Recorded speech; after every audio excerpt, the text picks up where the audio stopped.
Olwaleero tukuza Sunday ey'ekumi n'omukaaga mu budde obw'omwaka bba. Tukumyewo era Sunday eno okutendereza Omukama, okuwuliriza ekigambo kya Katonda ate n'okukuza olunaku lw'Omukama kweno Sunday. Okwawukanako ku nnaku z'Omukama endala ze tubadde tukuza, amasomo ga leero gaggulawo n'ekigambo ekisaanidde okutufumita mu mitima gyaffe, buli omu yeewulirire ku bulamu bwe n'obuvunaanyizibwa Omukama bw'atukwasizza.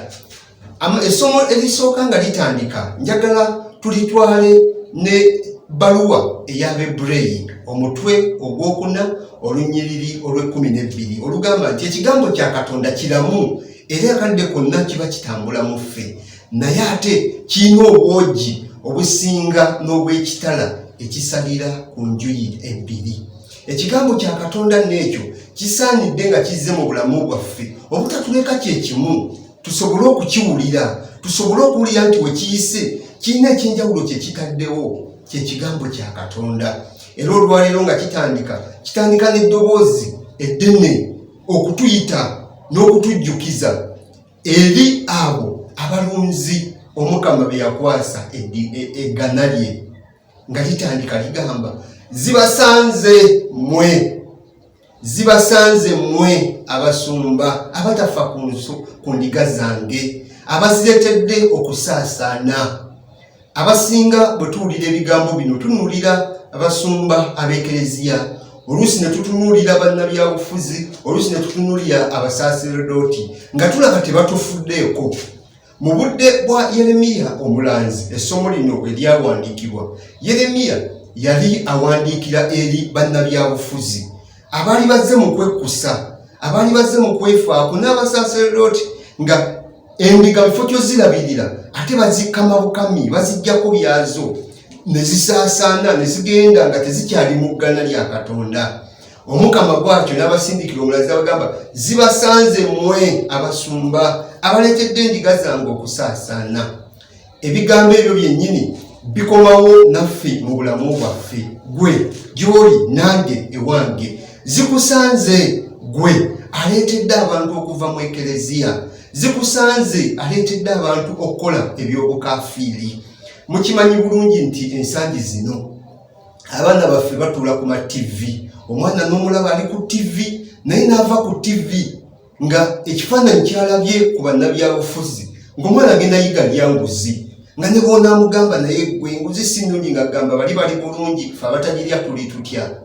Ensangi zino tekyewuunyisa, bantu bangi abavudde mu ekereziya, oluusi ng'omusaaseredooti yamuddamu bubi, oluusi yagenda ewa faada n'amuboggolera gamba yije mbadde nsuubira okusaasirwa, kati ate bankambuwalidde, omutima ne gwennyika.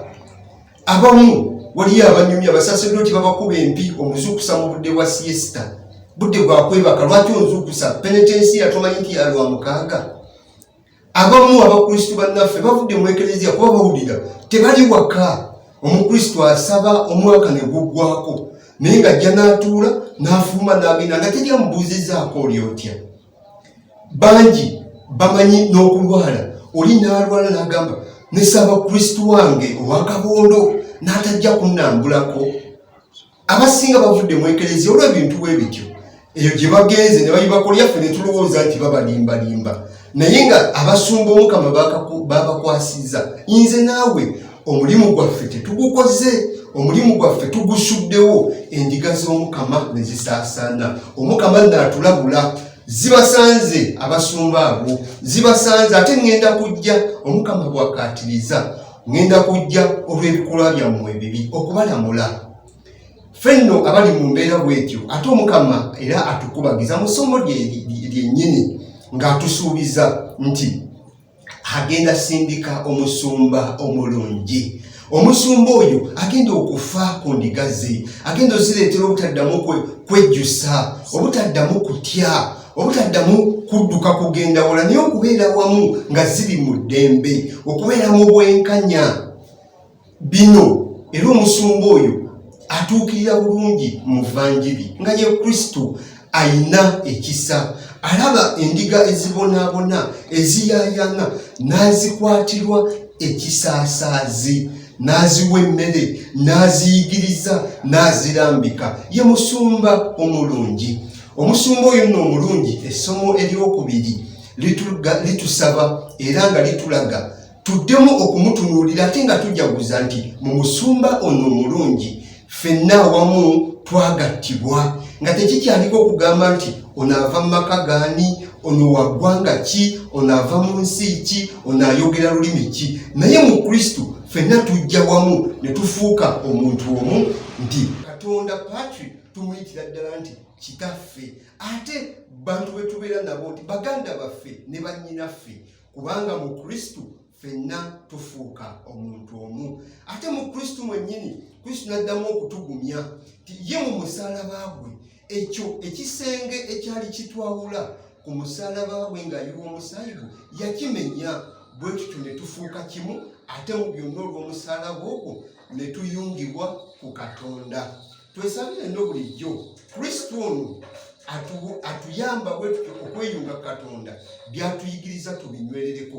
Omusumba ono omulungi ng'atulambika, tuleme kugugubya mitima gyaffe, tuleme kwefuula bannampulira zibi nga abasumba bali betuwulira mu ssomo erisooka, mu kifo ky'okufa ku buliga abo abadda mu kubusala obusazi, mu kifo ky'okubufaako ne babuleka buboneebone nga bo beesanyusa. Evanjiri eya leero mu ngeri endala eddamu okutulaga ng'abasumba ffenna gwe nange ku mirimu gyaffe egy'enjawulo Omukama eggana lyatuwadde mazima twetaaga okuwummula. Abayigirizwa nga bavudde okuyigiriza ekigambo kya Katonda bakomawo ne bayogera ebintu bingi nnyo naye nga beetaaga okuwummula, era Omukama n'abawa bawummulemu. Naye mu kuwummula okwo abantu abali bakyetaaga okuwulira ekigambo kya Katonda, Omukama yabawa era n'abawa akadde okwongera owulira ekigambo kye ekisaasaaze. Omulimu gwaffe tugukole bulijjo nga tulina ekisa eri bantu bannaffe, tuleme kukulembeza byakuwummula, tuleme kukulembeza byaffe ffekka, naye tuweereze eggana lya Katonda nga tulina ekisa nga Kristo bw'akitulaga. Omukama abeere nammwe.